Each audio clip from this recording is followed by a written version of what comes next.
Bonjour, je suis Mike Latham, je suis professeur d'anglais dans le département informatique de l'IUT et également responsable des relations internationales. Je m'appelle Lucas Colombin, j'ai fait un DUT Infocom Option Pub pendant 2 ans et après les 2 ans j'ai décidé de partir en Duety.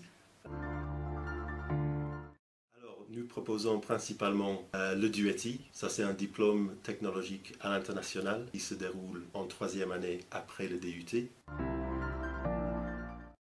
Alors, on a des destinations surtout en Europe. Les destinations avec des cours proposés en anglais sont l'Irlande, les Pays-Bas, la Belgique, les pays scandinaves, la Suède, la Finlande, la Lituanie et la Grèce également. On a aussi des partenaires au Canada, au Québec, donc ça c'est pour des études en français. Nous avons des partenaires en Allemagne et puis aussi en Espagne. Les destinations les plus demandées sont souvent l'AE, c'est un partenaire avec beaucoup d'études proposées en langue anglaise. L'Irlande également, l'université technologique de Tallaght, près de Dublin, très demandée parce que les étudiants apprécient le fait que ça soit notre seul partenaire qui est réellement pays anglophone. En termes de l'Allemagne, par exemple, nous avons un partenaire qui est Stuttgart University of Applied Sciences, qui propose des cours très intéressants. Je suis partie à l'université de Jönköping en Suède. Au départ ça a été un petit peu difficile parce qu'il a fallu que j'abandonne ma culture pour en découvrir une autre, mais quand il y a la volonté de s'intégrer réellement, tout se passe très bien. Actuellement, on travaille sur un projet commun avec une école à Sydney, le ICMS, International College of Management, qui propose un bachelor en business. Donc on espère qu'à partir de septembre prochain, des étudiants pourront partir en Australie pour faire à la fois un DUETI et un bachelor degree australien. Dans mon cas, j'ai parlé anglais là-bas, donc il y a un intérêt linguistique qui est différent de l'anglais qu'on peut parler à l'école. C'est vraiment quelque chose de pratique. Et les partiels aussi étaient en anglais là-bas. Donc disons que je me suis spécialisée en anglais dans le domaine que j'étudiais au départ, la communication. C'est aussi le moyen de rencontrer des gens de partout. Je me suis jamais sentie aussi européen que quand j'ai fait mon échange. L'université aussi faisait en sorte qu'on en apprenne sur la culture de tous les gens qui étaient là. Donc c'est un moyen de découvrir d'autres cultures que la sienne et que celle du pays dans lequel on est. J'ai l'occasion aussi de faire plein de voyages éventuellement. Pour ma part, je suis partie dans les pays qui étaient autour de la Suède. J'ai fait la Norvège, le Danemark. J'ai voyagé un peu en Suède, donc c'était vraiment génial.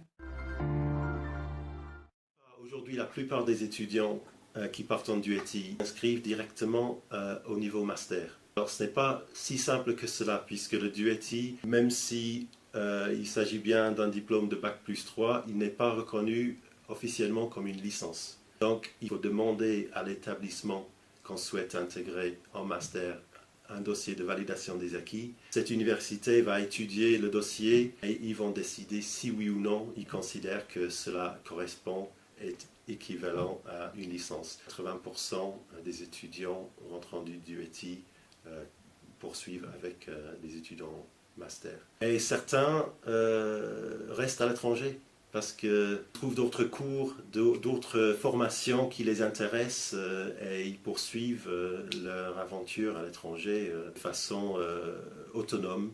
Puis ils tombent amoureux avec le pays, très souvent.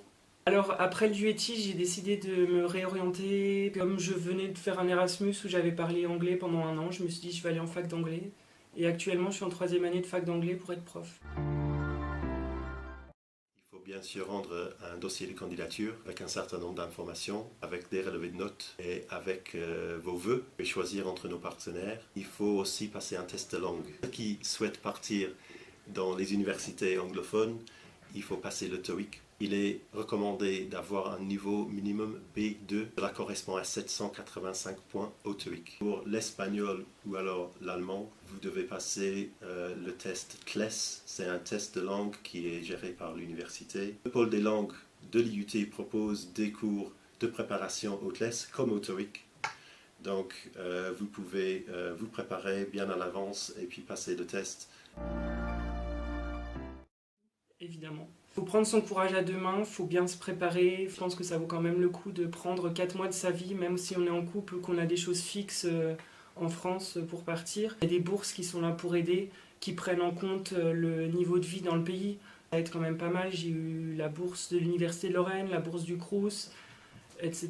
Donc c'est vrai que ça permet quand même pas mal de choses. XOXO Charles News.